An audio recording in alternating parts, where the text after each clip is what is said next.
کا دامن ہاتھ سے نہیں چھوڑنا ہے، احسان سب کے ساتھ کرنا ہے، اور احسان کا جو بدلہ کسی سے حاصل نہیں کرنا ہے، بلکہ احسان صرف یہ کر کے کرنا ہے، یہ سوچ کے کرنا ہے کہ اس میں اللہ تعالیٰ کی خوشنودی حاصل ہو۔ اللہ تعالیٰ نے اس بات کی ہمیں ترغیب دی ہے کہ ایک دوسرے کے ساتھ احسان کرتے ہوئے چلو۔ اسلام کے معاشرت اسلام کی بنیادی پہلو ہیں۔ اسلام میں رنگ، نسل اور مذہب کی بنیاد پر کوئی تفریق نہیں، یعنی کسی کو جو ہے اس پر برتری حاصل نہیں۔ اگر برتری حاصل ہے تو وہ صرف تقویٰ کی بنیاد پر ہے۔ اسلام رنگ، نسل اور مذہب کی کسی بنیاد پر سے کوئی تفریق نہیں کرتا۔ کوئی کسی بھی نسل سے تعلق رکھتا ہو، نسل سے تعلق رکھتا ہو یا مذہب سے تعلق رکھتا ہو، اگر متقی و پرہیزگار ہے تو وہ اعلیٰ ہے، ورنہ اس کے درمیان میں کوئی تفریق نہیں ہے۔ عدل و انصاف اور احسان کے رہنما اصول نظریہ پاکستان کی بنیادیں ہیں، اور یہی دو چیزیں جو ہے نظریہ پاکستان کی اساس و بنیادیں ہیں۔ اب آپ کے پاس دوسرا اصول آتا ہے اسلام میں جمہوریت کے اصول۔ اس سے پہلے ہم پڑھ کے آئے تھے نظریے کے منبع و ماخذ میں قرآن مجید، سنت رسول صلی اللہ علیہ وسلم اور رسم و رواج تھے، لیکن اب ہم پڑھیں گے اسلام میں جمہوریت کے اصول۔ اسلام میں جمہوریت کا تصور باقی دنیا سے علیحدہ ہے۔ اسلامی معاشرہ اس پر کامل ایمان رکھتا ہے کہ اس پوری کائنات پر اقتدار اعلیٰ اللہ تعالیٰ کا ہے، اور صرف اللہ تعالیٰ ہی اس پوری کائنات کا حاکم اعلیٰ ہے۔ یعنی اسلام میں جمہوریت کے اصول جو وہ باقی دنیا سے علیحدہ ہے، لیکن یہ بات سب سے زیادہ ضرورت کی اہمیت رکھتی ہے کہ اقتدار کائنات پر اللہ تعالیٰ کا ہے اور ہمیشہ اللہ تعالیٰ کا ہی رہے گا، یعنی شروع سے اور ازل تک اللہ تعالیٰ ہی اس پر حاکم حکمران رہے گا۔ عوام کے نمائندے صرف ان حدود کے اندر طاقت استعمال کر سکتے ہیں جو اسلام نے عائد کر دی ہیں، یعنی جو عوام جو ہے جو اپنے نمائندے منتخب کرتے ہیں حکومت اعلیٰ کو چلانے کے لیے، جو کہ حکمران کی حیثیت سے چلاتے ہیں، اپنے اختیارات کا استعمال کر سکتے ہیں، لیکن وہ ان حدود کے اندر کر سکتے ہیں جو کہ اسلام نے عائد کر دی ہیں۔ وہ لامحدود اختیارات اپنے استعمالات نہیں کر سکتے۔ حکومت اور مجلس مقننہ یعنی قانون ساز اسمبلی جو کہ قانون بناتی ہے، نافذ کرتی ہے اور اس پر عمل درآمد کرتی ہے، قانون ساز اسمبلی کہلاتی ہے۔ مجلس مقننہ کو لامحدود اختیارات حاصل نہیں ہوتے، یعنی اس کے بھی ایک مخصوص اختیارات ہیں، اس کی بھی کچھ حدود عائد ہیں، تاہم عوام کو اس عمل کی پوری آزادی ہوتی ہے کہ وہ ریاست کے معاملات کو چلانے کے لیے اللہ سے ڈرنے والے صالح اور متقی و پرہیزگار افراد کو منتخب کریں۔ یعنی اس بات کی خاص طور پر نشاندہی کی گئی ہے کہ جب ریاست کے معاملات چلانے کے لیے عوام اپنے نمائندے منتخب کریں تو اس بات کو سامنے رکھتے ہوئے کریں کہ وہ افراد اللہ تعالیٰ سے ڈرنے والے ہوں، خوف خدا رکھنے والے ہوں، صحیح اور غلط فیصلے کرنے والے ہوں، ان کے اندر موازنہ کرنے والے ہوں، صالح ہوں یعنی نیک ہوں، اور متقی و پرہیزگار ہوں، یعنی اگر وہ دنیا کے معاملات پورے کر رہے ہیں تو ساتھ ساتھ اللہ تعالیٰ کے معاملات بھی کرتے ہوئے نظر آئیں۔ خلفائے راشدین بہترین صالح اور درست آرا رکھنے والوں کی تلاش میں رہتے تھے، یعنی خلفائے راشدین جو کہ آپ کو پتہ ہے چاروں خلفائے راشدین ہیں، حضرت ابوبکر صدیق، حضرت عمر فاروق رضی اللہ عنہ، حضرت عثمان غنی رضی اللہ عنہ اور حضرت علی کرم اللہ وجہہ، یہ تمام خلفائے راشدین ہمیشہ اپنے دور میں صالح اور درست آرا رکھنے والے، یعنی اچھی اور بہترین جو ہے فیصلے کرنے والے اور درست رائے رکھنے والے لوگوں کی تلاش میں رہتے تھے۔ اس طرح کے مشیروں کو ملا کر شورا یعنی مشیران کی مجلس تیار کی جاتی تھی یا تشکیل دی جاتی تھی۔ اسلام میں کسی بھی شخص کو سوائے رسول اکرم صلی اللہ علیہ وسلم کے عقل کل نہیں سمجھا جاتا، یعنی کوئی بھی انسان کے پاس اتنی عقل نہیں ہے کہ اسے عقل کل کا تصور کیا جو ہے دیا جائے یا اسے عقل کل کا جو ہے منصب کے اوپر فائز کیا جائے۔ حضور اکرم صلی اللہ علیہ وسلم کے علاوہ کوئی اس قابل نہیں جو عقل کل سمجھا جائے۔ صرف اللہ تعالیٰ کا حکم اور اس کی مرضی نافذ و جاری و ساری ہونی چاہیے۔ جن لوگوں کو اقتدار ملتا ہے اس وقت تک عوام کا اعتماد حاصل کر سکتے ہیں جب تک وہ اسلام کے قوانین کی پیروی کرتے ہیں، یعنی جن لوگوں کا اقتدار دیا جاتا ہے، اختیارات دیے جاتے ہیں، عوام اپنے نمائندے منتخب کرتے ہیں، اس وقت تک عوام کا اعتماد حاصل کر سکتے ہیں جب تک وہ اسلام کے قوانین کی پیروی کرتے ہیں، اور جیسے وہ اسلام کے قوانین کی پیروی کرنا چھوڑ دیتے ہیں عوام کا اعتماد ختم ہو جاتا ہے ان پر سے۔ اسی لیے اسلام میں جمہوریت کا تصور واضح ہوتا ہے۔ اسلام میں جمہوریت کے اصول درج ذیل ہیں۔ نمبر 1 ہے عدل و انصاف، نمبر 2 مساوات، نمبر 3 اخوت اور نمبر 4 ہے رواداری۔ اور ان چاروں بنیادی اصولوں کی اپنی اپنی جگہ بہت اہمیت ہے۔ نمبر 1 ہمارے پاس آتا ہے عدل و انصاف۔ عدل کے لفظی معنی یہ ہے کہ صحیح چیز کو صحیح جگہ پر رکھنا، یعنی صحیح اور غلط فیصلے کے مطابق فیصلے کرنا۔ یہ بات ثابت کرنا کہ عدل و انصاف ایک ایسا تقاضا ہے جو دنیا کے تمام معاملات کو صحیح توازن میں رکھ سکتا ہے۔ یہ قانون الہی کی اصل بنیاد ہے، یعنی اللہ تعالیٰ کی اگر جمہوریت میں دیکھا جائے تو سب سے بہترین بنیاد یہی ہے۔ زندگی کا کوئی بھی پہلو عدل کے بغیر مکمل نہیں ہو سکتا۔ اگر ہم اپنی عام زندگی کے معاملات بھی دیکھیں، اگر ہم عدل سے کام نہیں لیں گے تو آپس کے تعلقات بگڑتے ہوئے نظر آئیں گے، ایک دوسرے کا اعتماد کھوتا ہوا نظر آئے گا۔ لہذا اس کے لیے ضروری ہے کہ ہم عدل کے پہلو کو سامنے رکھیں۔ یہ عدل و انصاف ہی ہے جس کی بنیاد پر کوئی معاشرہ پرامن اور خوشحال ہو سکتا ہے، یعنی یہ عدل و انصاف ہی کا تقاضا ہے۔ اس کے ذریعے ہی ہم اپنے معاشرے کو ایک بہترین اور خوشحال معاشرہ بنا سکتے ہیں، پرامن ماحول پیدا کر سکتے ہیں، آپس کے تعلقات کو بہتر کر سکتے ہیں اور خوشحال زندگی گزار سکتے ہیں۔ صرف عادلانہ نظام میں ہی کسی ایک فرد کے کردار کی تعمیر و تشکیل اور اجتماعی بہتری ممکن ہے۔ یہ بات حقیقت ہے کہ جب عادلانہ نظام قائم کیا جائے گا تو اس میں کوئی بھی فرد ہو، اس کے کردار کی تشکیل ہوتی ہے، کردار کی تعمیر ہوتی ہے اور اجتماعی بہتری ممکن ہے، یعنی ہم مکمل طور پر ایک دوسرے کے ساتھ اچھے تعلقات بہتر کر سکتے ہیں۔ خالی انفرادی طور پر ہمارے کام نہیں ہوگا بلکہ اجتماعی طور پر زندگی گزارنے کے لیے اجتماعی بہتری ضروری ہے۔ قرآن حکیم عدل قائم کرنے پر زور دیتا ہے۔ ایک ایسا معاشرہ جس میں عدل کو فوقیت حاصل ہو اور برتری حاصل ہو، اس میں ہمیشہ اتحاد، اتفاق، محبت و الفت، خلوص اور امن پایا جاتا ہے۔ یہ حقیقت ہے کہ عدل سے قائم ہونے والا معاشرہ جو ہے اس میں فوقیت حاصل ہوتی ہے تمام معاشروں پر، اور اس میں ہمیشہ اتحاد کو، یعنی آپس کے تعلقات کو، آپس کے بہترین جو ہے اتفاق و اتحاد کو، محبت و الفت کو جو ایک دوسرے کے لیے بہت ضروری ہے، چاہے وہ والدین ہوں، بہن بھائی ہوں، عزیز و اقارب ہوں، ملک ہو، ملک کے لوگ ہوں، جب تک محبت و الفت پیدا نہیں ہوگی، اتحاد اتفاق نہیں ہوگا، قومیں ترقی نہیں کر سکتی۔ اسی لیے ضروری ہے کہ تمام چیزیں ضروری ہیں، خلوص اور امن پایا جائے۔ قرآن حکیم میں ارشاد باری تعالیٰ ہے، اے لوگوں جو ایمان لائے ہو، عدل قائم کرو، اللہ کی رضا کے لیے شہادت کو قبول کرو، خواہ خود تمہارے خلاف ہو، خواہ وہ امیر ہو یا غریب، اور لوگوں سے نفرت تمہیں انصاف کرنے سے نہ روکے۔ اسلام کے عدالتی نظام میں افراد کے بنیادی حقوق کا تحفظ کیا جاتا ہے، یعنی قرآن حکیم کا اگر ہم ارشاد ترجمہ دیکھیں تو ہمیں پتہ چلتا ہے، اس بات کا اندازہ ہوتا ہے ہمیں کہ اللہ تعالیٰ نے صاف اور واضح الفاظ میں ہر چیز بیان کر رہا ہے تاکہ معاشرہ بہترین اصولوں پر قائم ہو سکے۔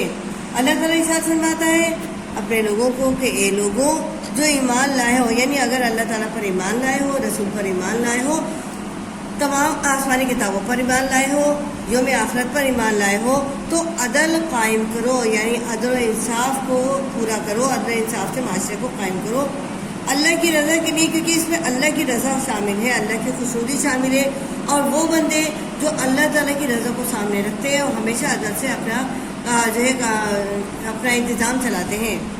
شہادت کو قبول کرو، خواہ یہ خود تمہارے خلاف ہو، یعنی اگر کوئی شہادت ایسی ہے جو تمہارے خلاف ہی کیوں نہ ہو تو اس کو قبول کرو اور اپنی غلطی کو تسلیم کرو، خواہ وہ امیر ہو یا غریب، اور لوگوں سے نفرت تمہیں انصاف کرنے سے نہ روکے۔ اسلام کے عدالتی نظام میں افراد کے بنیادی حقوق کا تحفظ کیا جاتا ہے، یعنی اگر بنیادی حقوق کا تحفظ نہ کیا جائے تو کوئی بھی معاشرہ مکمل طور پر پرامن اور خوشحال نہیں ہو سکتا۔ دوسرے نمبر پر آتا ہے مساوات، یعنی آپس کے تعلقات کو مساوات کے طور پر جو ہے پورے کرنا۔ اسلام انسانوں کے درمیان مساوات کا علم بردار ہے، یعنی آپس کے تعلقات کو مساوات کی بنیاد پر استعمال کیا جائے۔ اسلام رنگ، نسل، زبان، عقیدہ، ثقافت اور امارت اور غربت کی بنیاد پر ہر قسم کے امتیاز اور تفریق کی نفی کرتا ہے۔ یعنی اسلام یہ نہیں چاہتا کہ آپس کے تعلقات خراب ہوں، رنگ و نسل کی بنیاد پر ایک دوسرے کو اپنے آپ کو برتری سمجھیں، یعنی اپنے اندر غرور و تکبر پیدا کریں۔ یہ بات اسلام کے خلاف ہے، بلکہ اسلام کی بنیاد اس پر ہے کہ ہر قسم کے امتیاز کو ختم کر دیا جائے، ہر قسم کی تفریق کو ختم کر دیا جائے۔ رسول اکرم صلی اللہ علیہ وسلم نے ایک ایسا سماجی و معاشی نظام قائم کیا تھا جس میں امیر اور غریب کے امتیاز کو مٹا دیا گیا تھا، چند ہاتھوں میں دولت کے ارتکاز کو زکوٰۃ کا نظام قائم کر کے ختم کر دیا گیا تھا۔ رسول اکرم صلی اللہ علیہ وسلم نے حجۃ الوداع کے موقع پر فرمایا تھا کہ تمام انسان حضرت آدم کی اولاد ہیں، کسی عربی کو عجمی پر اور عجمی کو عربی پر، کسی گورے کو کسی کالے پر اور کسی کالے کو گورے پر کوئی فوقیت حاصل نہیں ہے۔ اسلام میں فوقیت اور برتری کی بنیاد صرف اور صرف تقویٰ ہے۔ یعنی رسول اکرم صلی اللہ علیہ وسلم نے ایک ایسا سماجی و معاشی نظام قائم کیا تھا جس سے امیر اور غریب کے امتیاز کو ختم کر دیا گیا تھا۔ یہ بات پتہ ہے آپ کو کہ جب ہم رمضان کے علاوہ کسی بھی اپنے بنیادی ارکان کو پورا کرتے ہیں تو اس میں ہمارے پاس زکوٰۃ کا نظام قائم کیا گیا ہے۔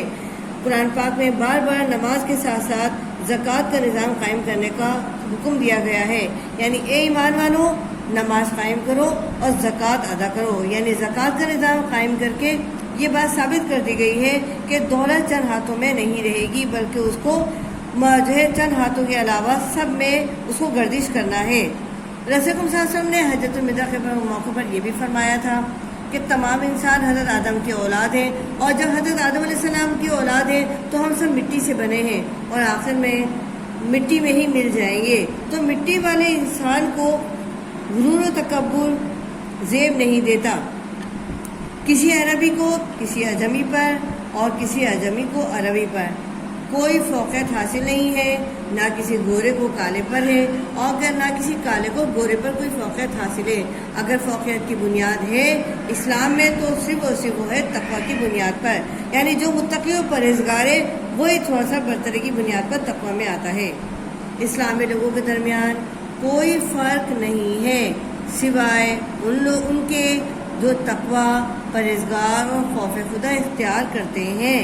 قانون کی نظر میں تمام انسان برابر ہیں، غریب ہو یا امیر، قانون کے سامنے سب برابر کے جوابدہ ہیں۔ شریعت اسلامی ضابطۂ قوانین اسلامی قانونی عدل و انصاف مہیا کرتی ہے، جس کا مطلب یہ ہے کہ تمام افراد کو قانونی تحفظ حاصل ہے اور انہیں سماجی تحفظ حاصل کرنے کے لیے مساوی مواقع حاصل ہیں۔ جب اسلام میں ہم لوگوں کے درمیان کوئی فرق نہیں ہے سوائے ان کے جو تقویٰ، پرہیزگار اور خوف خدا رکھتے ہیں، اختیار کرتے ہیں، قانون کی نظر میں تمام انسان برابر ہیں۔ اسی لیے امیر بات ثابت ہوتی ہے، لہٰذا یہ بات ثابت ہوتی ہے کہ اسلام میں لوگوں کے درمیان کوئی فرق نہیں ہے سوائے ان کے جو تقویٰ رکھتے ہیں، پرہیزگار ہیں اور اللہ تعالیٰ کا خوف اپنے دل میں رکھتے ہیں۔ قانون کی نظر میں تمام انسان برابر ہیں، غریب ہو یا امیر، قانون کے سامنے سب برابر کے جوابدہ ہیں۔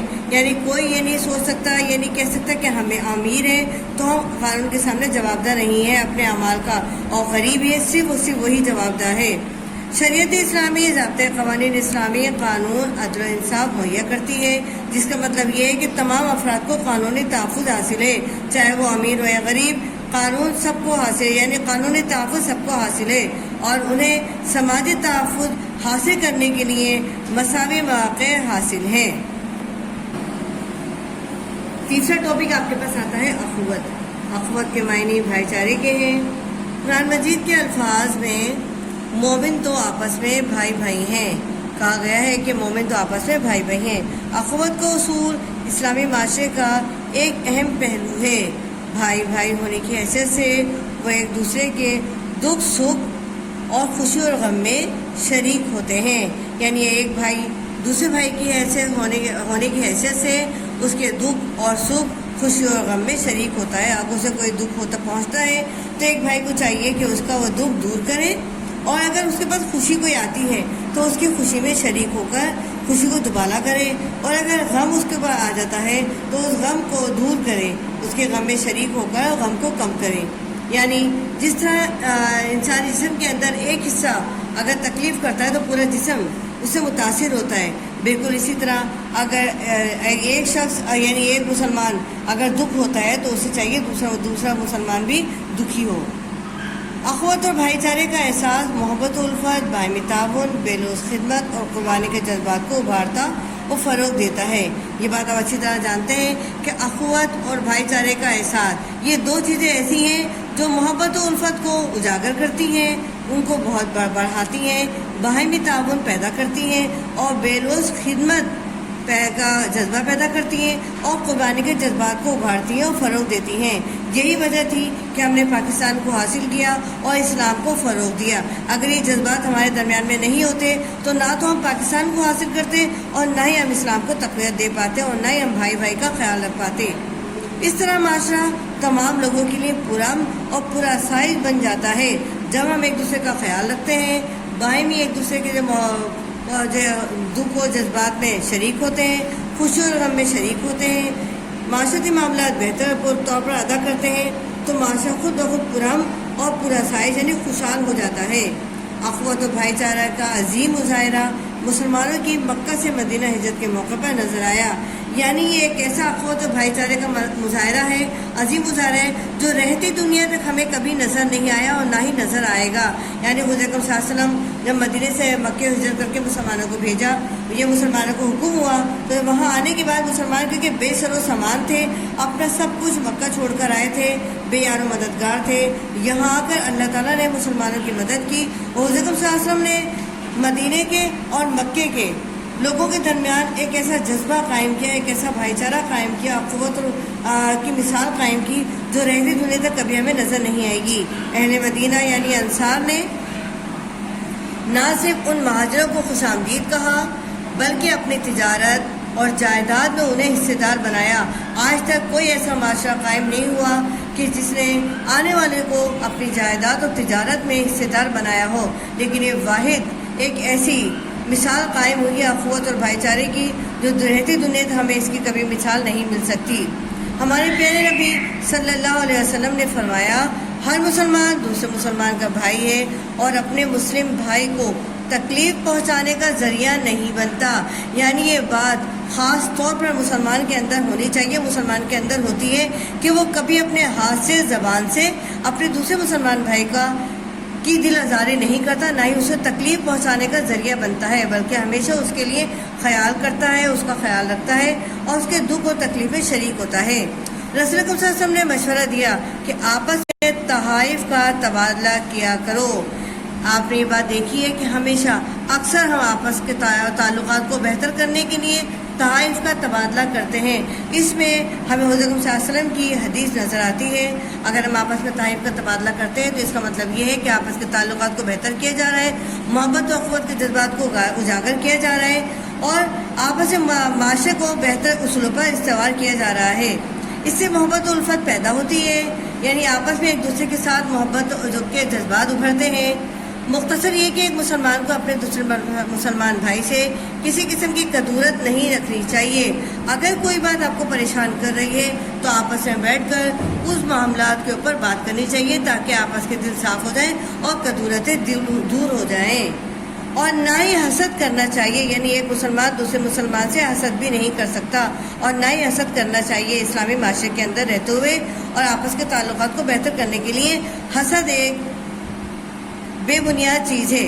اسلام کو غیر مسلموں کے خلاف سازش کرنے اور برے خیالات رکھنے کی اجازت بھی نہیں دیتا، بلکہ ہمارا اسلامی معاشرہ تو ہمیں اس بات کی ترغیب دیتا ہے کہ اگر غیر مسلموں کے ساتھ بھی اگر ہمارے تعلقات ہیں تو ہم ان کو کسی خلاف بھی سازش نہ کریں اور نہ ہی ان کے لیے اپنے دل میں برے جذبات یا برے خیالات پیدا کریں یا برے جذبات رکھیں، بلکہ ان کے لیے بھی اچھے جذبات رکھنے کی اجازت دی گئی ہے. رواداری نمبر 4 پہ آتا ہے. رواداری اور برداشت بہت عظیم نیکیاں ہیں جو انسان کو مشکل اور دشواری سے بچاتی ہیں. یہ بات آپ جانتے ہیں کہ رواداری اور برداشت اگر انسان کے اندر موجود نہ ہو تو چھوٹی بات بھی بڑی بن جاتی ہے، اور اگر رواداری اور برداشت ہے تو بڑی بات بھی چھوٹی بن جاتی ہے۔ یعنی بعض اوقات رائے جو ہے وہ پہاڑ کی صورت میں آ جاتی ہے، یعنی چھوٹی سی بات بڑی جو ہے بڑی جو ہے مشکلات پیدا کر دیتی ہیں، مسائل پیدا کر دیتی ہیں جو کہ انسان سے سلجھتے بھی نہیں ہیں۔ لہذا یہ ضروری ہے کہ رواداری و برداشت ہمارے اندر موجود ہو، جو کہ بہت عظیم نیکیاں ہیں۔ اگر یہ چیزیں ہمارے اندر موجود ہیں تو معاشرہ خود بخود اچھا اور خوشگوار ہوتا چلا جائے گا۔ یہ دو عظیم نیکیاں انسان کو مشکل اور دشواری سے بچاتی ہیں اور دوسروں سے محبت اور پیار کا جذبہ بنتی ہے، نظریہ بنتی ہیں، جذبات ابھارتی ہیں۔ لوگوں کے درمیان سماجی تعلقات قائم کرنے کا بہترین ذریعہ ہے۔ جب ہم سماج کے درمیان زندگی گزارتے ہیں تو ہمارے لیے ضروری ہے کہ ہم رواداری اور برداشت کو سامنے رکھتے ہوئے اپنے تعلقات کو بہتر کریں، یعنی چھوٹی چھوٹی باتوں کو درگزر کریں اور کچھ باتوں کو برداشت کریں۔ یہ بہت ضروری ہے معاشرے کو بہتر کرنے کے لیے، زندگیوں کو اچھا گزارنے کے لیے اور پرامن ماحول پیدا کرنے کے لیے۔ لوگوں کے درمیان سماجی تعلقات قائم کرنے کا بہترین ذریعہ یہ ہے کہ دوسروں کی غلطیوں کو نظر انداز کر دیا جائے، یعنی سب سے بڑی چیز یہ ہے کہ آپس کے تعلقات کو بہتر کرنے کے لیے غلطیوں کو نظر انداز کرنا بہت ضروری ہے، چاہے وہ بڑی ہو یا چھوٹی۔ غلطیوں کو نظر انداز کرنا ضروری ہے۔